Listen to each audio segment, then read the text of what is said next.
Hey guys, so I watched Black Adam last Friday, and this was the result I got from the film. So as we all know, it's getting negative reviews from critics and is really a big audience score on Rotten Tomatoes and is the number one movie in the world. And as of Wakanda, Black Panther Wakanda Forever, taking this and taking the world by storm, probably will take over the box office too. Well, Black Adam isn't awful. It isn't an awful movie, but it is a disappointing movie for sure. This movie overall, I saw it in theaters, and this is the result I got from the film.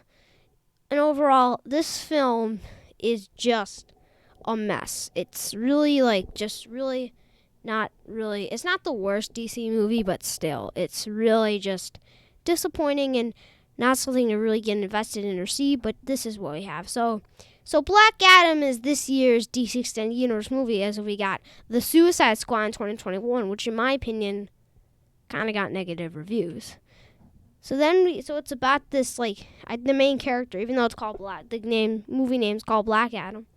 The character name actually called Teeth Adam, who is woken up after 5,000 years, and also another fact is, in fact, you know how, the gods who gave Shazam his powers is the same gods who gave Black Teeth his powers. So that's something that relates to Shazam.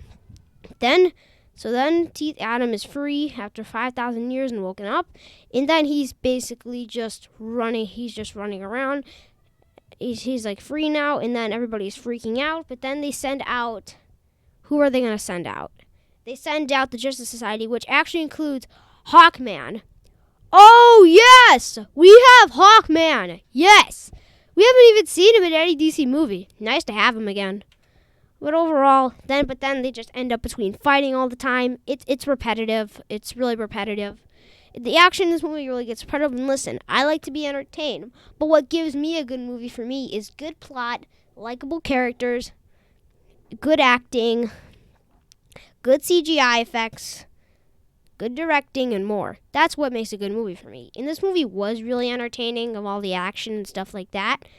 I mean, this movie knows what it is and doesn't try too hard to please the audience, which I'm here with you. But still, it's really just a really big. It's so on and on action, but then it's kind of getting boring after. But then he meets this, and then I listen. I know that the expectation on DC movies have been limited a lot, right now. And even though in March we had the Batman, which, oh my god, it was awesome. Literally.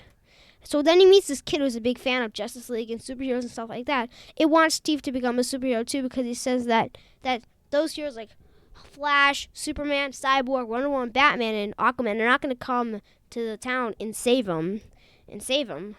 So T says no, and then it goes on to more action and fighting. But after that, even though the discussions, it feels like battles, it's just like them or Hawkman and Teeth just fighting, and it's all on and on, fighting about hero and villainy themes. Oh, you're a villain, you're a hero, villain, hero, villain, hero, villain, hero, villain, hero, villain, hero, villain, hero, villain, hero, villain, hero, villain, hero, villain, hero. Yeah, that's overall just really the movie. It's really bored. Really so annoying. I don't even know. This film is supposed to be entertaining. I know really?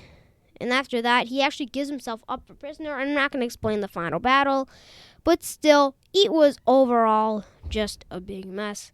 And even at the post-credit scene, we have Amanda Waller from the two Suicide Squad movies, who sends Superman down from another planet. Wait, I don't think he's really from another planet. He's from Metropolis. Who sends him down? So we actually have Henry Cavill, or I don't even remember. It's Henry something Cavill. I think, I don't know. Henry Cavill, who's actually returning as Superman again. This is what he says. Let's talk with me. Let's talk with the pal, and that's pretty much it of the film. I even though I am really excited for that, I might be excited for that Superman and Black Adam crossover. This was definitely a disappointing DC movie. It isn't something to be too invested in.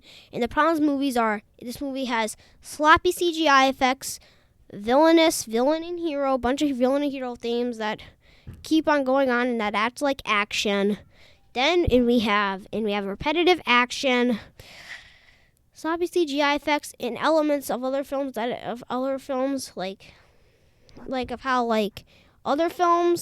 elements used from other films of already existing ones, issues about this film. Really, not enough characters are kind of like really. Some of them are really just not really enjoyable to care about. Maybe Hawkman, but still, he's not really too much of an enjoyable character either. Really, great start already for ruining Hawkman, which he never even had in a DC movie before. So yes, that's really Black Adam. Disappointing movie. Not really too good of a movie, just disappointing. I was really disappointed of how I left the theater. And just really disappointed how this movie turned out. I had a feeling that maybe it would be okay, but it didn't turn out to be okay. And what we've got now is Black Adam. Black Adam is a